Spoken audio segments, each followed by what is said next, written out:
Piriformis syndrome can create burning pain in the glutes and legs, and if left untreated, it can cripple your mobility, make you weak, and create pain in other parts of the body because now you have to compensate for it. Now, as a movement therapist and massage therapist, I have seen more butts than a toilet seat. And not only have I learned the most effective techniques for helping my clients, but I have also learned how to get rid of my own sciatica pain without using any exercises or stretches. But before I show you what I did to get rid of my own pain, you first need to understand why you developed piriformis syndrome in the first place so you can avoid it in the future. If you're watching this, then chances are you know that piriformis syndrome is when the sciatic nerve gets compressed by the piriformis muscle, resulting in pain and tingling wherever that nerve goes. And you probably already tried all the different exercises and stretches to get rid of your pain with little to no results. Have you ever asked yourself why the muscle is always compressing on the sciatic nerve?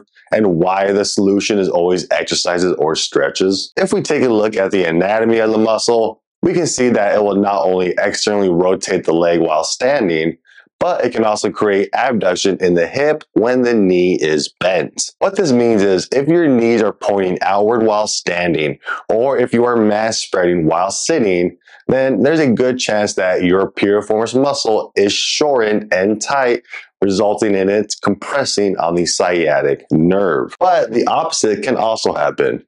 If you have your knees pointed inward, or if you're trying to squeeze your almonds while sitting, then your piriformis muscle might actually be stretched out, which can also create compression on the sciatic nerve. This is why if you ask your experts what you need to do, they're either going to have you stretch it or strengthen it, depending on your specific situation. So if this is all true, then why don't these exercises and stretches work? Well, the answer has to do with fascia restrictions. What most people don't realize is that when you stay in the same position for years and years, your fascia system will begin to wrap around your muscles in those specific positions. Almost like a cocoon layer that wraps around a caterpillar, starting off soft but then getting harder for protection, your fascia system will wrap around the muscles in the position they are in the most, and then it will actually get harder and more brittle, resulting in tightness and pain. This means if you're constantly leaning forward to type on a computer or be on a phone, then try standing up and going into extension for a little bit.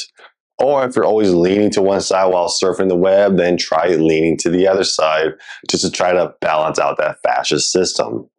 The golden rule here is to constantly change your position every 30 minutes or so to avoid this problem from happening. Now back to your fascia and why exercises and stretches are the best method. If you think of your fascia system as this tightly woven web that goes not only around the muscle but through it, you can begin to see how it can make your muscles tight. It's because your muscles, regardless if they are lengthened or shortened, is trapped inside of this fascia system. And to allow these muscles to move around, either stretching or contracting, you first have to loosen up the fascia system themselves. Just like how a butterfly needs to get through that cocoon in order to be free, your muscles need to break through that fascia system. We need to loosen it up in order for those muscles to move easier. Right now, your muscles and your fascia are like this, and they are constantly moving together.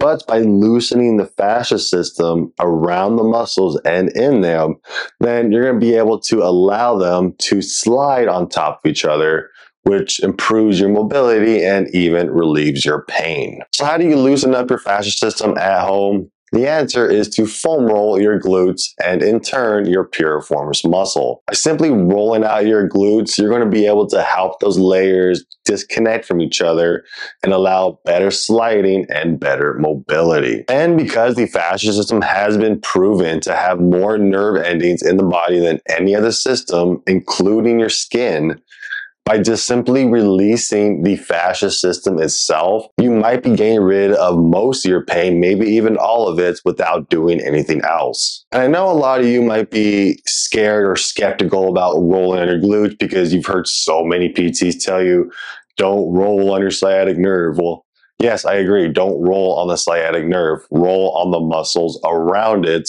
so that the tissues can loosen up. I'll tell you right now, it's pretty difficult to actually hit the sciatic nerve. And if you do, you're going to feel a small little zinger go down the leg for a split second, which is a completely different kind of pain when you just press on the muscle themselves, which means you will know when you hit the sciatic nerve.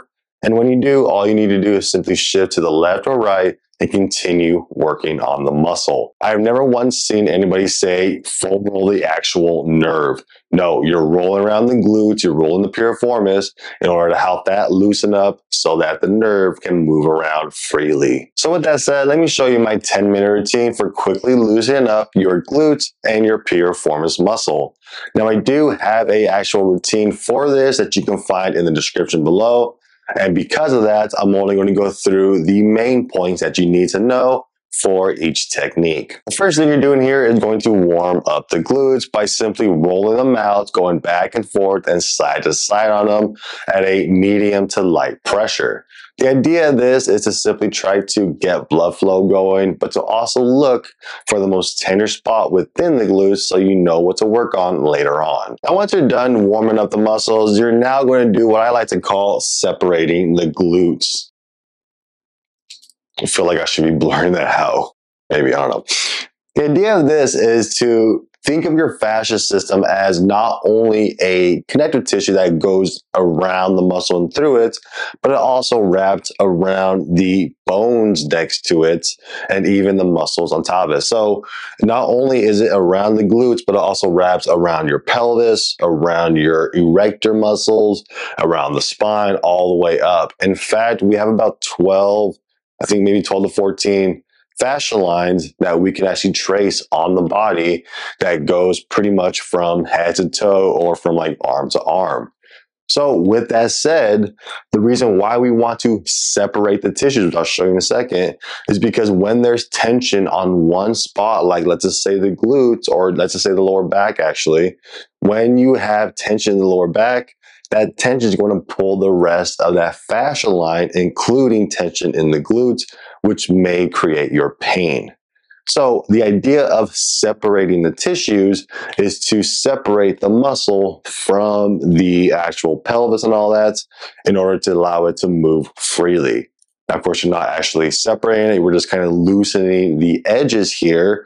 We're going to be targeting the edges of the pelvis, the tailbone, and all that, working on it using something like a lacrosse ball or an MB5 ball. So your goal here is to take a massage ball and start targeting this area, to simply working on it, trying to separate those areas between the muscle and the bone.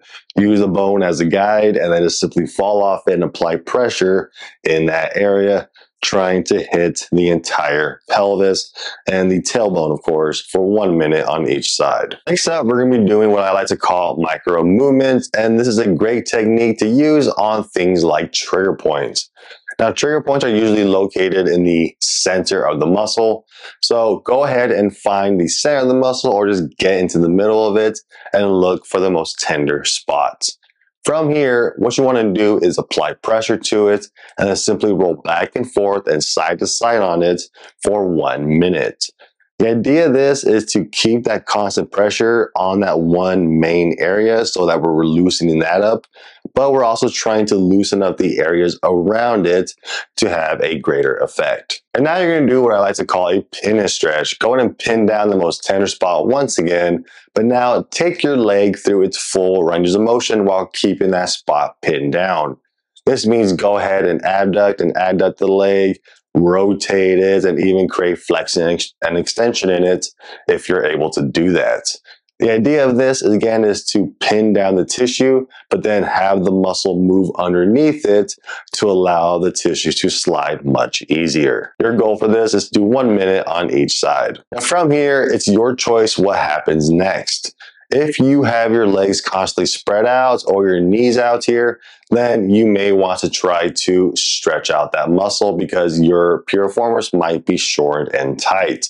But if you are the opposite, meaning you have your knees in, or if you're trying to squeeze those almonds, then you may need to exercise the muscle in order to help it contract, which will then create some room for that sciatic nerve. You want to be clear here that your exercises and stretches aren't wrong, but if they're not helping you in the beginning, then there's a good chance that the fascia system around it is most likely tight and preventing that movement in the first place. That's why you got to self-massage the fascia system and the muscles first. And that's going to allow the muscle to move easier for whatever techniques you need to do.